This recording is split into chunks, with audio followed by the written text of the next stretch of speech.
Hey everyone, we're sorry to have kept you waiting for so long between uploads, and thanks for tuning in for yet another paranormal pit stop. Before we get started, we'd like to give you a heads up on what's been preoccupying our time. While we will be resuming normal countdowns, pit stops, and the like, we're also excited to announce an upcoming addition to our channel that many of our viewers have been waiting on for years now. What will be called the Speakeasy Sleepovers will consist of our very own hosts, likely yours truly and a friend, traveling to all sorts of haunted locales in order to film, shoot, record, and create true on-site experiences. Predating the release of our Sleepovers series, don't forget to share us extra with all of your friends, family, and everyone you know. Now, without further ado, tonight we'll be exploring a historic structure located off of Boylston Street in Boston, Massachusetts. Its astounding collection of literature includes over 24 million items, solidifying it as the third largest public library in the whole of the United States, just short of the Library of Congress and the New York Public Library.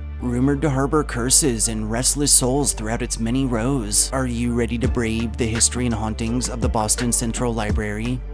Historically, the Boston Central Library, or officially the Boston Public Library Central Library, totes a history that spans through the 19th century, when Harvard professor George Tickner proposed the founding of such an institution in 1826, though these early proposals would never pick up the steam required to see his dreams to fruition. Later, however, in 1839, one Alexander Vladimir would suggest that all present private libraries combine their collections for the betterment of the public, and though, just as one might suspect, most hoarding book collections weren't huge proponents of this ideal, in 1843 and again in 1847, Paris would send collections of gift books at Vladimir's request in an honest effort at building a unified public library, and Vladimir would follow suit in 1849 with his own collection. Shortly after, as interest in a future institution grew, Boston Mayor Josiah Quincy Jr. and philanthropist businessman John Jacone Astor would donate heavy funding towards the creation of a library, and in 1852, this institution would be formalized under a Boston city ordinance. Initially, the library would open to the public in 1854 and would take up residence within a former schoolhouse off of Mason Street. However, it quickly became clear that the already massive amassment of items in its collection required much more space, and later the very same year, plans were issued for the construction of a designated site.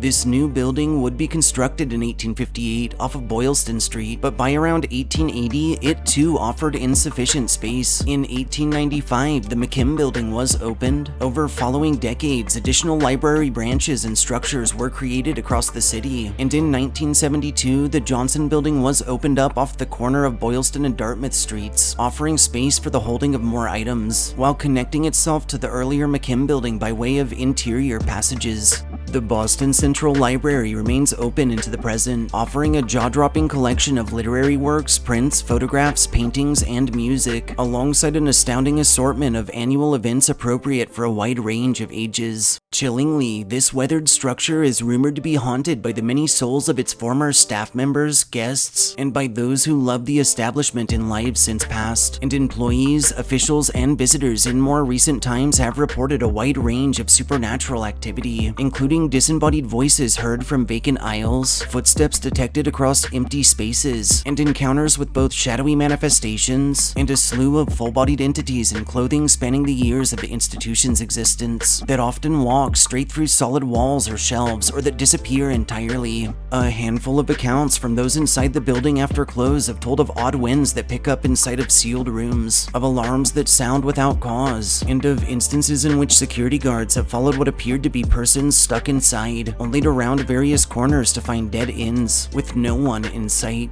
Across Boston Central Library grounds, a number of investigations, both formal and informal, have been held, resulting in ghostly images and orbs captured in photography, in high EMF levels, in spine-tingling EVPs, and in instances of well-maintenanced equipment dying without cause. And what's more, many of these same phenomena have been picked up in security footage. Many who have walked the property have reported extreme cold patches on hot days, instances of books flying spontaneously from shelves, doors that open and close on their own, and lights that switch off suddenly, leaving those present in darkness. Some have told of the constant feelings of being watched or of being followed by a presence unseen, and several old legends paint scenes of ghostly lanterns that are witnessed flitting about inexplicably at night that are viewed through the windows, usually by those passing by. Thanks for tuning in for this Paranormal Pit Stop. If you enjoyed our histories and ghost stories, subscribe to our channel, like this upload, and remember, share us with everyone you know to prep for the launch of our Sleepover series. As always, pleasant dreams.